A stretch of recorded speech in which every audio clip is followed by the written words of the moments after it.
Hello everyone, this is Dipanjali and I welcome you all on my YouTube channel Study Time India। बच्चों previously हम लोगों ने class 9th का atoms and molecule chapter start किया हुआ था। Mostly topic हम लोगों ने कवर कर लिए हैं। आज हम लोग नया टॉपिक स्टार्ट करने जा रहे हैं जिसका नाम है केमिकल फॉर्मूला। अब पूरी केमिस्ट्री बिना फॉर्मूले के तो कुछ भी नहीं है। मतलब हम लोग जनरली फॉर्मूलाज ही पढ़ते हैं। कोई रिएक्शन देख लो आप, वो रिएक्शन विदाउट फॉर्मूला हम लोग ईजिली अंडरस्टैंड नहीं कर पाएंगे और वो बहुत लेंथी सी भी हो जाएगी। सपोज करो अगर आपको लिखना है जैसे हाइड्रोजन है, जब ये ऑक्सीजन के साथ रिएक्शन करता है इलेक्ट्रिसिटी पास करानी पड़ेगी, तब ये वाटर में कन्वर्ट हो जाता है। इसी चीज़ को अगर लिखना हो तो हाइड्रोजन कितना बड़ा लिखा गया, ऑक्सीजन के साथ इसको कंबाइन कराएं, वाटर फॉर्मेशन। ठीक है, तो इजी स्टेप में तो ये है ना, देखो पहले से समझ में आ रहा है। तो अंडरस्टैंडिंग के लिए केमिकल फॉर्मूला बहुत ज़रूरी होते हैं।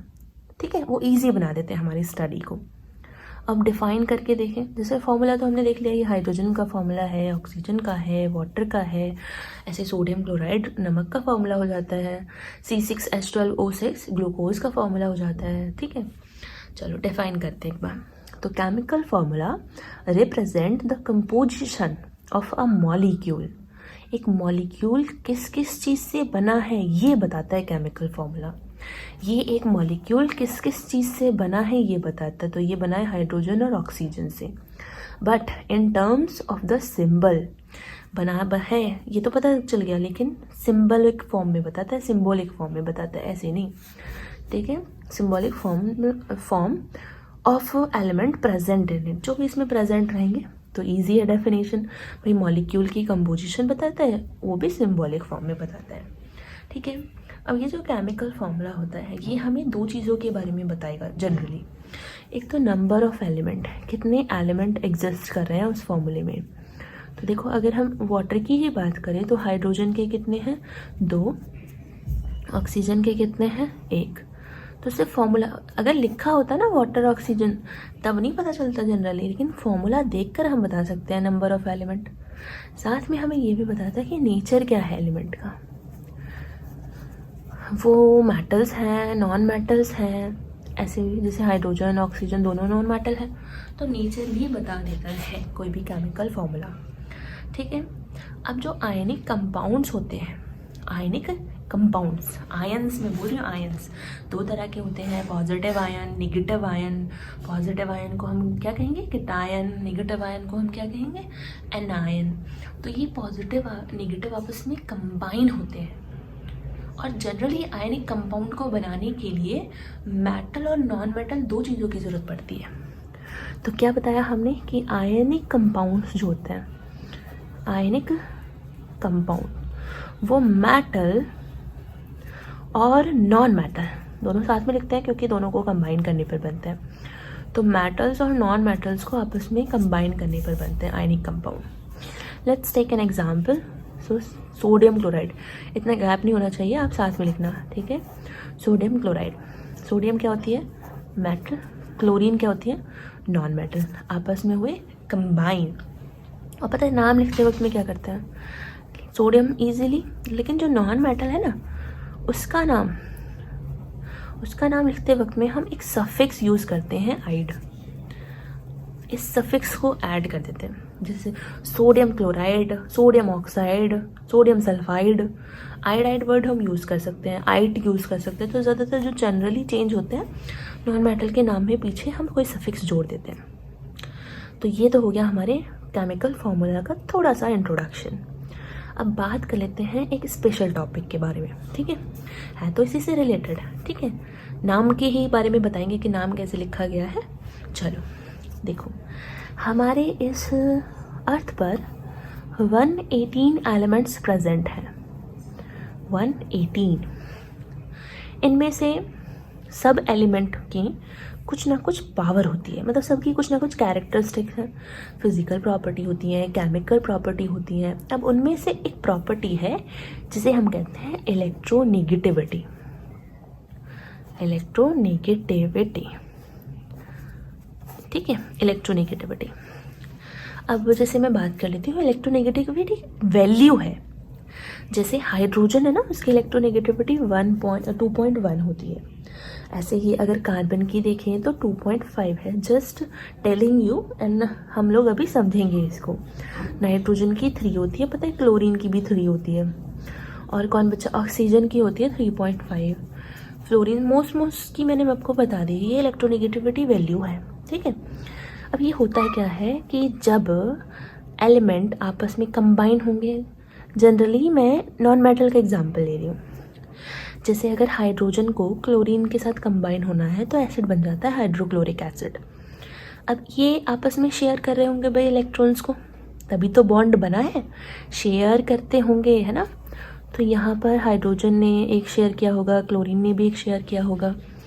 तो इलेक्ट्रोनेगेटिविटी में होता क्या है कि किसी भी एक एलिमेंट की जिसकी इलेक्ट्रोनेगेटिविटी की वैल्यू ज़्यादा है, जैसे क्लोरीन की 3 है as compare to this hydrogen, अब वो ज़्यादा है 2.1 है, तो जो ज़्यादा इलेक्ट्रोनेगेटिव होगा ना, वो शेयर्ड पेयर ऑफ इलेक्ट्रॉन को, ये शेयरिंग है, अपनी तरफ ज़्यादा अट्रैक्ट करके रखेगा बजाय हाइड्रोजन को देने के। भाई बराबर रखना चाहिए ना, दोनों ने अपना एक एक इलेक्ट्रॉन दिया है, लेकिन नहीं, इलेक्ट्रोनेगेटिविटी जिस एलिमेंट की ज़्यादा होगी, शेयर्ड पेयर ऑफ इलेक्ट्रॉन उसकी तरफ ज़्यादा अट्रैक्ट होंगे। तो क्लोरीन की तरफ क्लाउड ज़्यादा होगा इलेक्ट्रॉन्स का, हाइड्रोजन की तरफ कम होगा। अगर बात करें H2O या H2O की करते हैं वाटर में, हाइड्रोजन की अगेन कम है, ऑक्सीजन की ज़्यादा है एज़ कम्पेयर टू हाइड्रोजन। या कार्बन डाइऑक्साइड की बात करें, ऑक्सीजन की ज़्यादा है, कार्बन की कम है, तो वो इलेक्ट्रॉन इसकी तरफ ज़्यादा अट्रैक्ट होंगे, ऑक्सीजन की तरफ बजाय हाइड्रोजन और कार्बन के, ठीक है। तो ये तो था इलेक्ट्रोनेगेटिविटी का कॉन्सेप्ट कि एलिमेंट जो कि ज़्यादा इलेक्ट्रोनेगेटिव होता है, वैल्यूज़ निकाली गई हैं, पावर देखी गई हैं, उसी के अकॉर्डिंग वैल्यूज़ दी हुई हैं इनको एलिमेंट को, तो वो शेयर्ड पेयर ऑफ इलेक्ट्रॉन को अपनी तरफ अट्रैक्ट कर लेता है, ठीक है। अब अट्रैक्ट करेगा, फॉर्मूला तो खैर वही बनेगा, लेकिन हम लिखते कैसे हैं, मतलब नाम कैसे लिखते हैं। तो जनरली जो लेस इलेक्ट्रोनेगेटिव होता है ना, क्या बताया मैंने, लेस इलेक्ट्रोनेगेटिव, तो जो लेस इलेक्ट्रोनेगेटिव कंपाउंड होता है ना, इस केस में तो हाइड्रोजन ही आ रहा है बार बार, या कार्बन आ गया है इस वाले केस में, उसका नाम हम पहले लिखते हैं, और मोर इलेक्ट्रोनेगेटिव उसका नाम बाद में। देखा नहीं, हाइड्रोजन क्लोराइड लेस वाला पहले और मोर वाला बाद में। तो 2-4 की याद कर लो आप, वैसे तो कोई दिक्कत नहीं होगी, एक्स्ट्रा नॉलेज है ये, ठीक है। हाँ, आगे चल के हायर क्लासेस में आप लोगों को हेल्प मिलेगी, ठीक है। तो हम करते क्या है कि जो सबसे पहली बात, इलेक्ट्रोनेगेटिविटी जिसकी ज़्यादा होती है वो हम लोग बाद में लिखते हैं, और इलेक्ट्रोनेगेटिविटी वाला जो कम है उसकी हम पहले लिखते हैं। तो हर केस में बाद में लिखेंगे वो जो ज़्यादा इलेक्ट्रोनेगेटिव है, मोर इलेक्ट्रोनेगेटिव है, और उसके नाम में आइड लगा देते हैं, ठीक है। कार्बन डाइऑक्साइड, कार्बन पहले है, लेस इलेक्ट्रोनेगेटिव पहले है, हाइड्रोजन क्लोराइड, ठीक है। तो मोर इलेक्ट्रोनेगेटिव में आइड वाइड लगा देते हैं पीछे सफिक्स, इसमें वही रहने देते हैं नाम लिख कर ही। आई होप इतना क्लियर हो गया होगा आप लोगों को। तो अब होता क्या है भाई, एलिमेंट आपस में जुड़े हुए हैं तभी तो जाकर कंपाउंड बनाते हैं। कभी कभी एक एलिमेंट जुड़ा हुआ रहता है, कभी 2।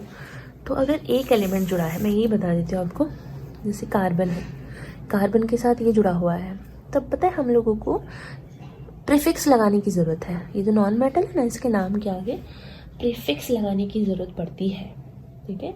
तो हम कौन सा प्रीफिक्स यूज़ करेंगे, मोनो। तो नाम क्या हो जाएगा, कार्बन मोनोऑक्साइड।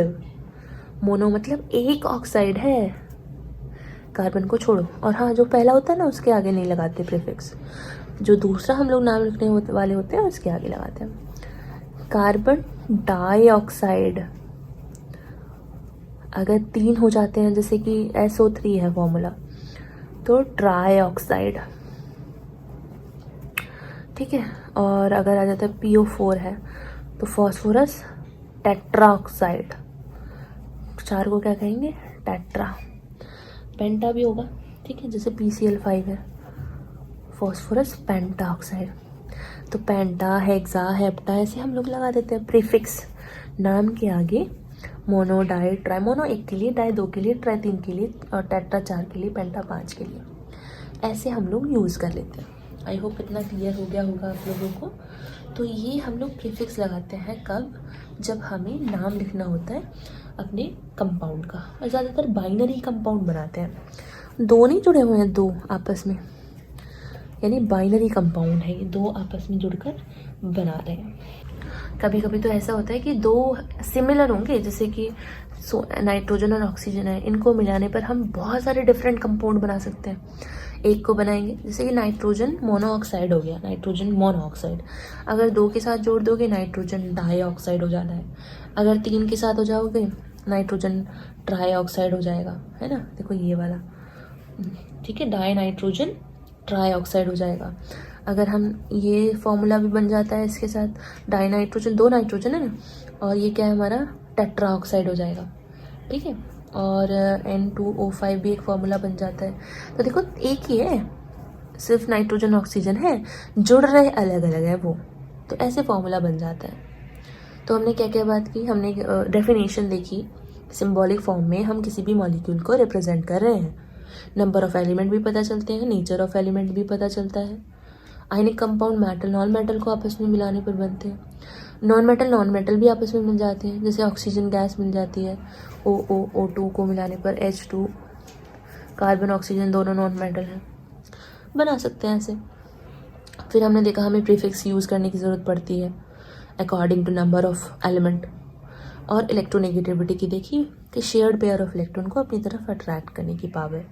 और जो ज़्यादा इलेक्ट्रोनेगेटिव होता है उसी के नाम में चेंज करके हम लोग लिखते हैं, सफिक्स उसी के पीछे लगाते हैं और पीछे लिखते हैं उसको। That's it. नेक्स्ट हम लोग लिखेंगे writing of formulas of molecular compound.